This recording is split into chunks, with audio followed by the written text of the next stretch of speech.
Tracking the pulse of the road and the future of flight. From viral trends to policy shifts, we capture the traffic to bring you the stories that drive us. Your fast-track guide to everything on the move starts right now. From the Billionaire News Channel studio to Mellow 947 BFM.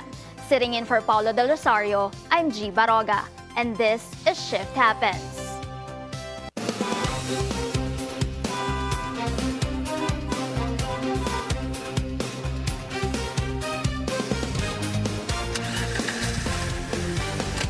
We begin with the latest in mobility.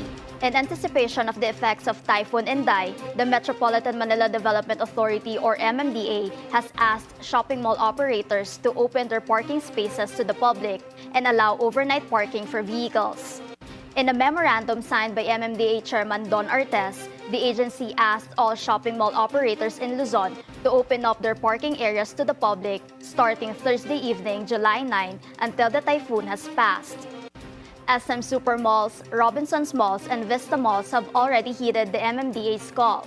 Philinvest Malls also pledged to open their doors to the public, including Festival Mall, Westgate, Block and South Station in Alabang, Fora Mall in Tagaytay, and Main Square in Bacoor, Cavite.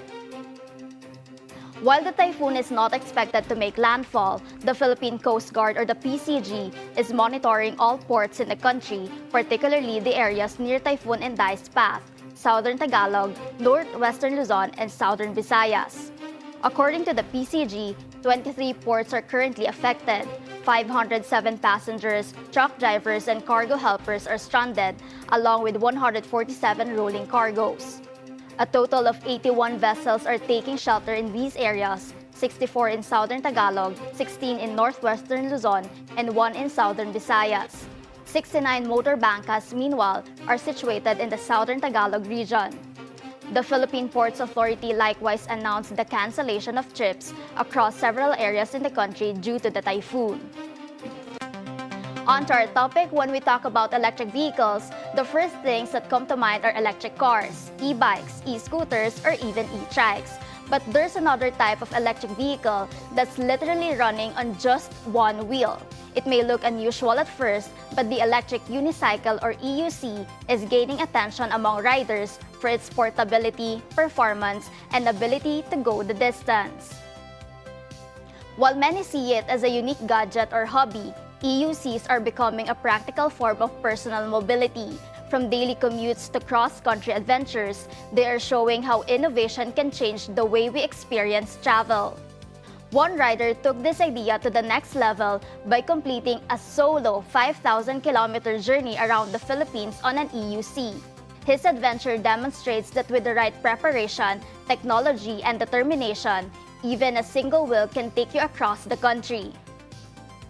To share his experience on the Philippine Loop using an EUC, his passion for personal electric vehicles, and how he's encouraging more Filipinos to explore sustainable mobility through travel and content creation, we are joined today by Joshua Cruz, also known as Unibro.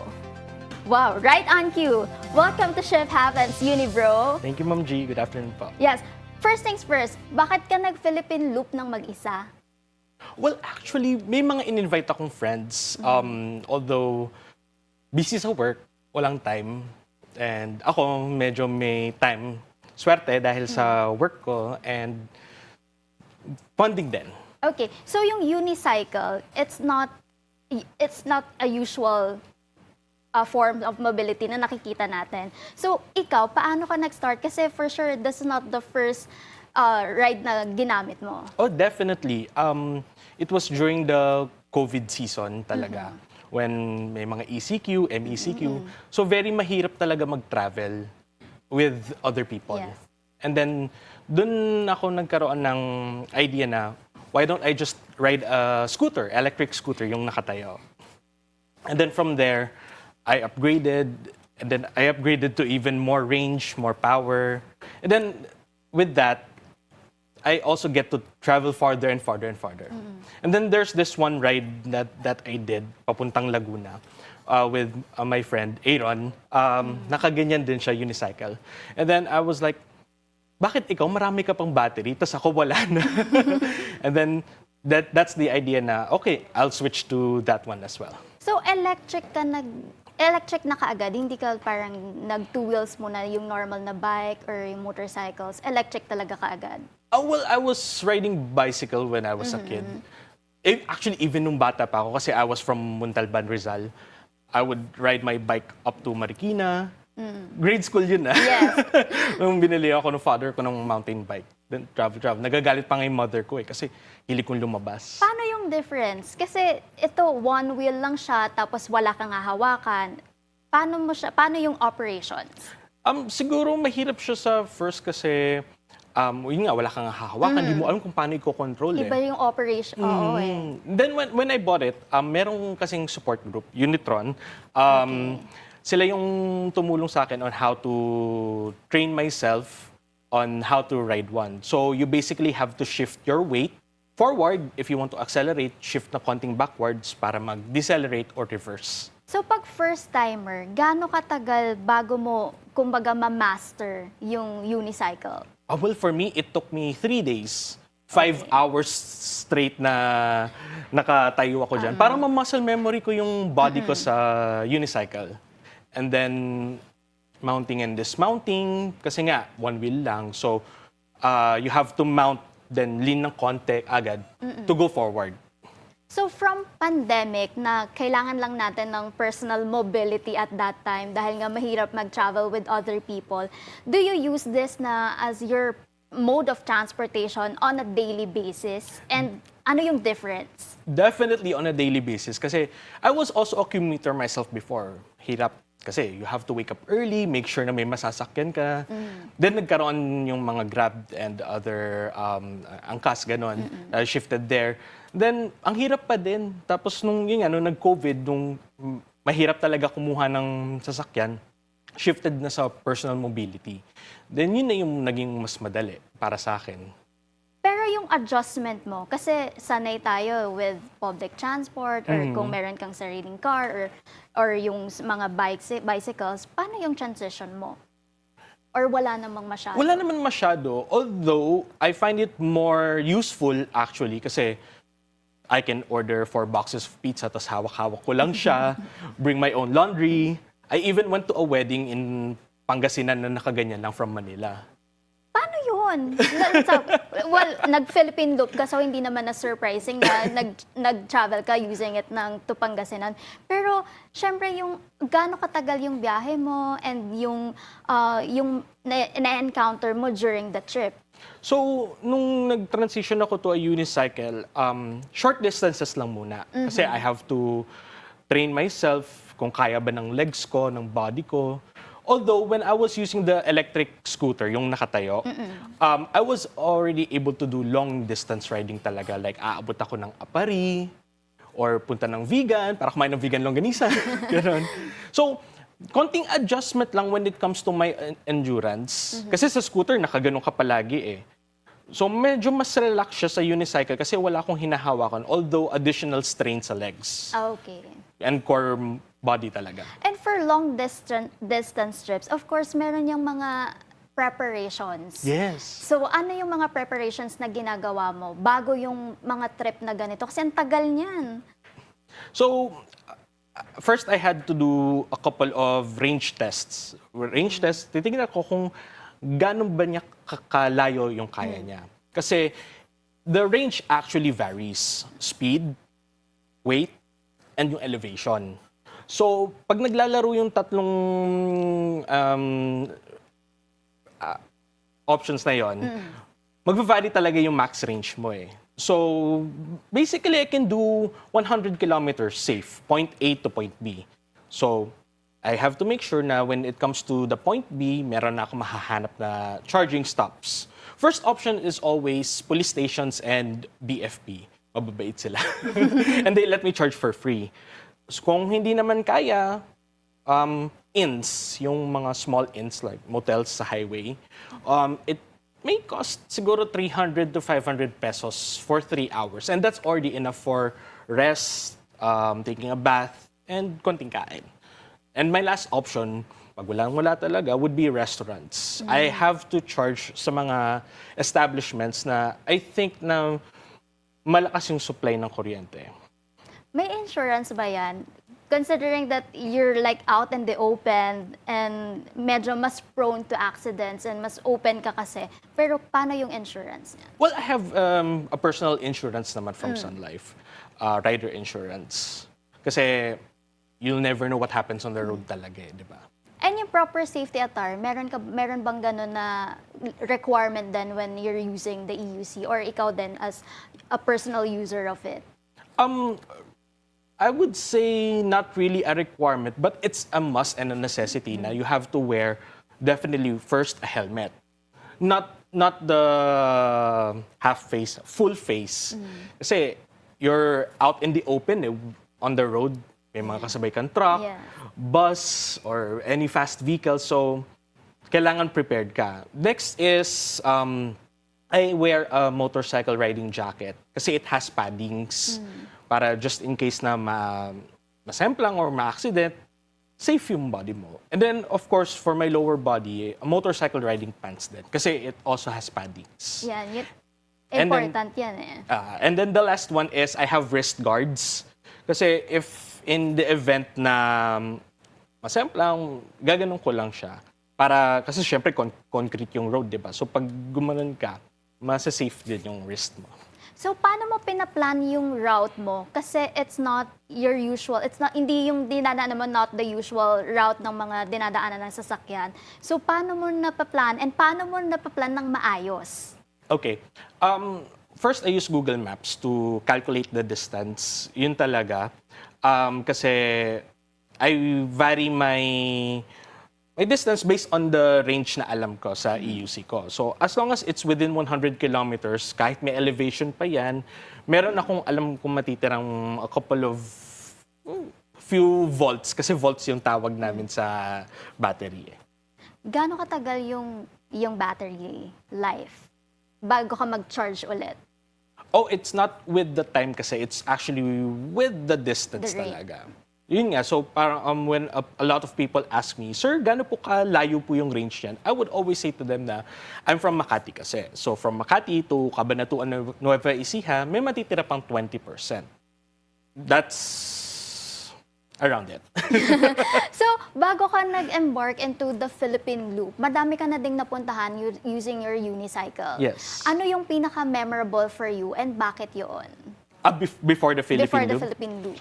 I would really say Isabela. Kasi taga-Isabela ako, yung mother ko, sa Ilagan. And iba talaga yung free food, free accommodation. Pero of course, kasi since lumaki din ako na palaging nagpupunta sa Isabela, nagugustuhan ko rin yung mga pagkain. Okay. Sa Philippine loop, paano yung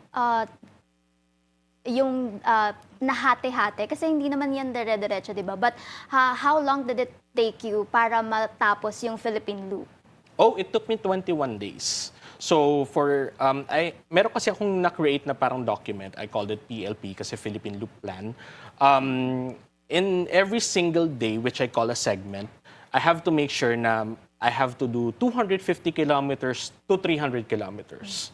Basta max na yung 300 kilometers for a day ko kasi syempre, pag even more than that, nakakagod na.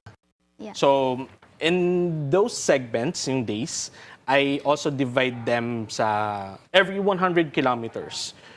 Minsan more than 100 kilometers, minsan less, depending sa nearest city na pupuntahan ko. So, you set personal goals pagka naggagawa ka ng mga travel and also yung Philippine loop. And we have much to talk about, but we'll take a short break, and when we return, we'll continue our conversation on Joshua's incredible 5,000 kilometers solo journey around the Philippines and how sustainable mobility is changing the way Filipinos travel and explore the country. Stay with us. We'll be right back. You're tuned in to the Billionaire News Channel and Mellow 947 BFM. But first, a word from our sponsor.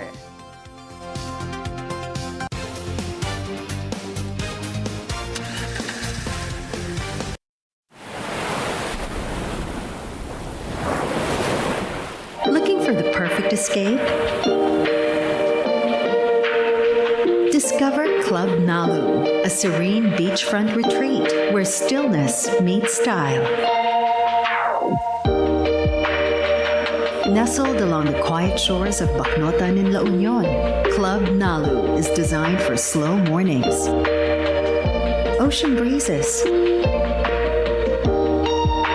and moments that help you unwind. From cozy rooms and sun-drenched villas to relaxing spaces inspired by nature. Every corner invites you to pause, breathe, and recharge. Club Nalu, come as you are and leave feeling a little lighter. Book now at clubnalu.ph.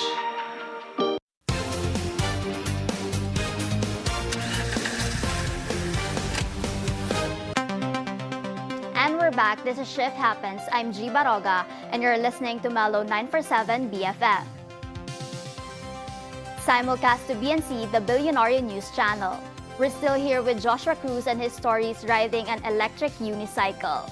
So, with your Philippine Loop experience, tell us about the journey. Kamusta yung 21 days of it? And what was like the hardest part and the most memorable for you? Okay, so I have to start siguro with the registration. So you have to register kasi sa Philippine Loop and the nearest office is nasa Makati rin. I registered January 2, 2024.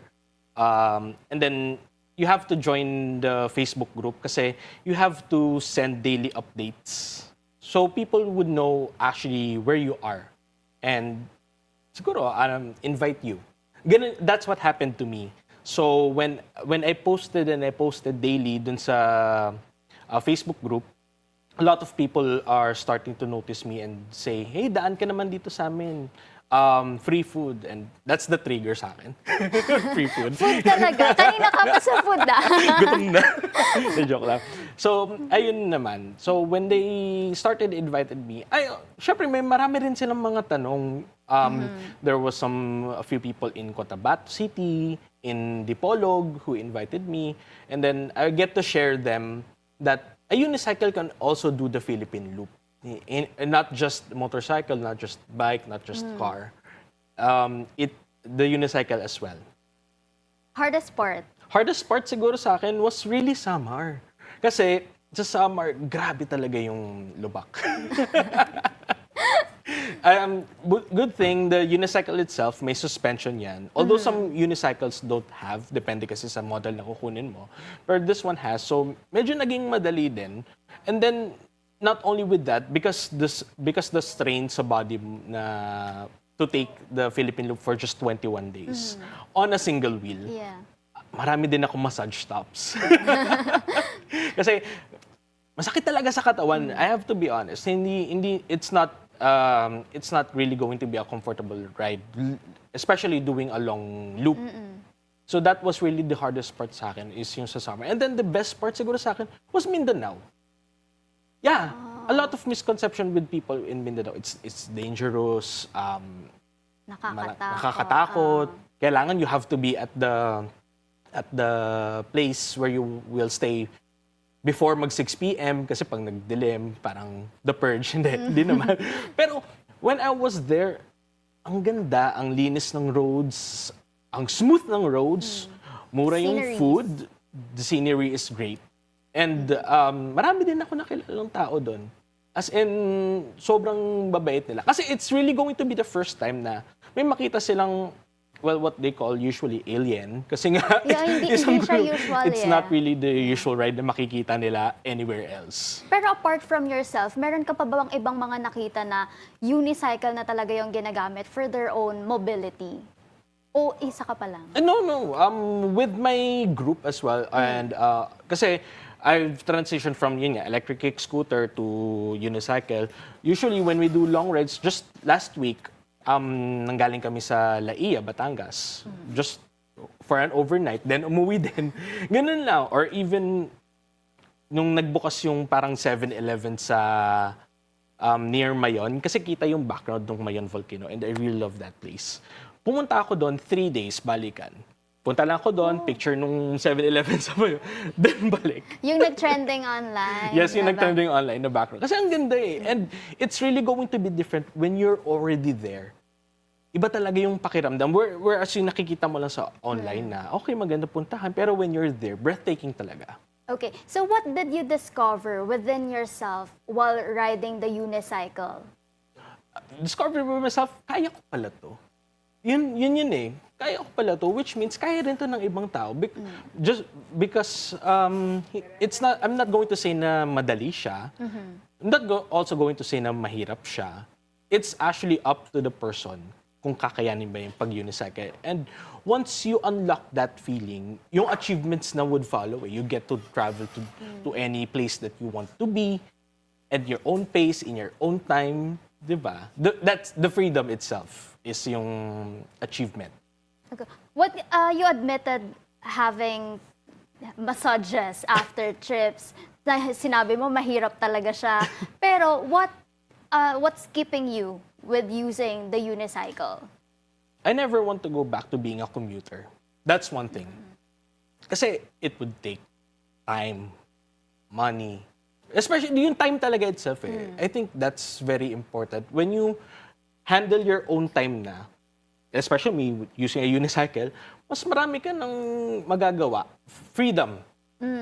So for beginners na gustong mag-try ng unicycle, gustong mag-shift na din to unicycle, meron bang school or maybe your group para magturo and also magkano ang isang unicycle? So for beginners, kausapin niyo lang ako. I can teach you personally. And then for the price, it actually varies. So starting unicycles can cost to 50,000 pesos and even can go as high as to 250,000 pesos. It depends on the specs of the unit kasi. So if you purchase a more expensive unit, mas malayo yung range. Pero for beginners, ano yung marirecommend mo and your advice din para sa kanila? So for the beginners kasi, like myself, we actually have what we call a training wheel. So pwede mo siyang masemplang yung gulong na yun, magasgasan. And that's what happened nga nung pinahiram nila sa akin. Then once you're already trained and you're already knowledgeable on how to use one, you can then purchase. So pwedeng free to try. Kasi wala naman wala naman issue sa amin yun eh. You're welcome to try the unicycle. Pero syempre, if you're going to purchase one, nandun na yun sa sarili mo na, okay, this is my vehicle, I have to take care of it, so I have to learn properly. Yeah. You also do content creation, Josh, and that's where people can see kung ano man yung ginagawa mo when it comes to with your unicycle. But after the Philippine loop, I've read somewhere that hindi mo na gustong ulitin. But what's next in your journey using the unicycle? What's next in my journey? Siguro, the Philippine loop is just one thing, but going to, I can say every place in the Philippines is another. Kasi I still haven't gone to Palawan. That's one thing. Hindi ko pa naikot yung buong Panay Island, Mindoro. Mga nadadaanan ko lang. And of course, if I want to really enjoy the beauty of the Philippines, I have to set time for myself and stay there on those locations. There's also another challenge din na from the Philippine Loop organization na I can do, which is the Cordillera Loop. So that's touring the Luzon areas and the mountain regions of the Luzon. Okay, so to wrap it all up, Josh, what is your hope for the future of unicycle in the Philippines, considering that, hindi, sabi mo nga, tawag dyan ng iba, alien. But what's your hope maybe in the next 5 years and the years to come? Especially with the time right now that we have, rising fuel costs, it would be better to find alternatives into mobility. And of course, when it comes to unicycle, I would say that